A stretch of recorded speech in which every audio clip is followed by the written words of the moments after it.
law and order really important to you? Absolutely, especially where we live in not some great areas over in St. Louis that need to be cleaned up. So It's important to obey the laws? absolutely. And the shirt says, I'm voting felon.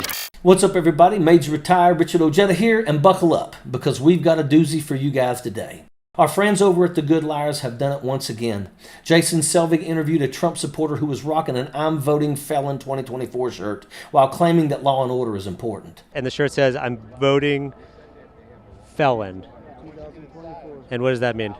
Well, he was convicted, but not that I believe it. I believe the last election was rigged too. So All right, so law and order, but you're voting for a felon. yes, sir. Talk about a walking, talking oxymoron. Seriously, where did they find this guy? A thrift store clearance rack? Jason Selvig and his comedic partner have a knack for political satire, and it usually results in Trump supporters being the butt of their jokes. But this guy, he takes the cake for being a living contradiction. Here's a dude proudly supporting a felon for president, yet he's all about law and order. It's like he woke up one morning and said, how can I embody hypocrisy today? Yes, sir. Goodness gracious, folks, how stupid can some people be? It's no wonder Donald Trump loves the undereducated. This isn't the first time Trump supporters have shown their lack of, let's say, critical thinking skills. They are going bonkers over the Olympics opening ceremony. Paris Olympics organizers said the drag performance was a nod to Greek mythology, not the Last Supper. But folks like this boneheaded idiot thought baby Jesus was under attack from the woke drag queens of the world. Have you watched any of the Olympics? I thought that the opening ceremony was a disgrace, actually. I thought it was a disgrace. The mocking of the Last Supper. I thought it was Catholics and Christians across the globe are outraged. I mean, they can do certain things. I thought it was terrible. People like this can't grasp that the Olympics is an ancient Grecian competition with athletes from 184 countries and over 10,000 religions represented. Yet clowns like him took it personally that it wasn't all about their idea of God. Newsflash, it wasn't the Last Supper. The Good Liars brilliantly exposed MAGA supporters' contradictions and the absurdity of it all. Vice President Kamala Harris officially launched her presidential campaign with a powerful rally in Wisconsin, addressing a lively and supportive crowd. Harris delivered a strong message against the orange chicken, highlighting her extensive background as a prosecutor who has taken on fraudsters, cheaters, and criminals. As a former Attorney General of California and courtroom prosecutor, Harris stressed that she knows how to deal with people like Trump. Before I was elected vice president, before I was elected United States Senator, I was elected Attorney General of the state of California, and I was a courtroom prosecutor before then. And in those roles, I took on perpetrators of all kinds. Predators who abused women, fraudsters who ripped off consumers, cheaters who broke the rules for their own gain. So hear me when I say, I know Donald Trump's type. During her nearly 20-minute speech, Harris connected with the crowd by acknowledging the mixed emotions surrounding the recent changes in the Democratic campaign. She praised President Biden and emphasized her commitment to protecting key issues like access to abortion. She highlighted the need for a leader who would fight for freedom, compassion, and the rule of law, contrasting it with the chaos, fear, and hate she associates with Trump's leadership.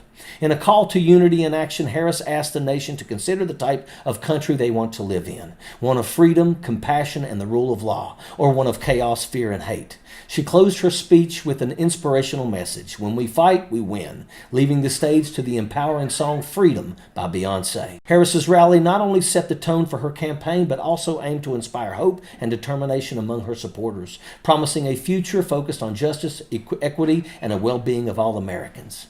In an appearance on Fox News Sunday, Transportation Secretary Pete Buttigieg did not shy away from challenging the network's narrative on crime.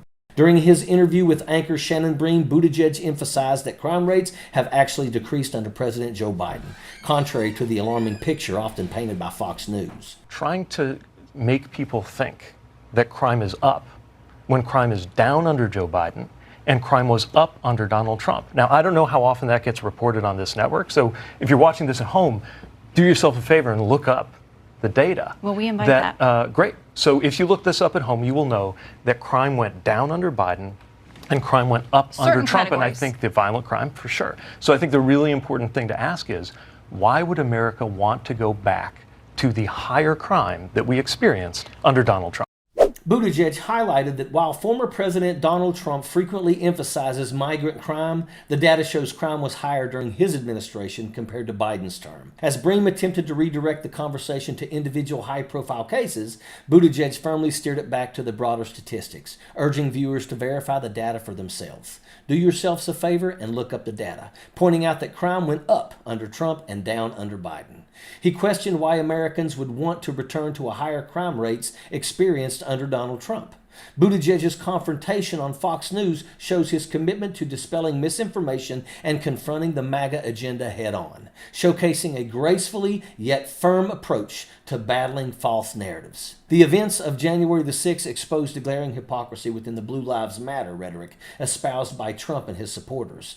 The brutal attacks on police officers during the insurrection starkly contrast with their proclaimed support for law enforcement. Videos from inside the riot show Trump fans who once called for harsh measures against BLM protesters turning on the police, calling them pigs, and claiming they were on the side of Satan. This behavior is a blatant double standard.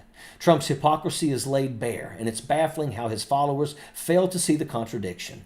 Many prominent conservative voices have failed to fully condemn these attacks, further undermining the credibility of their law and order claims. In contrast, Kamala Harris and the current administration have shown a genuine commitment to justice and law enforcement, making them the true advocates for law and order. This isn't just about rhetoric. It's about actions that speak louder than words. The truth is undeniable. It's time for accountability and a sincere commitment to upholding justice. The January 6th insurrection was a turning point that revealed the deep contradictions within the MAGA movement, and it's a call to recognize and address these hypocrisies head on. And that is an absolute fact. Sappers clear the way, airborne all the way.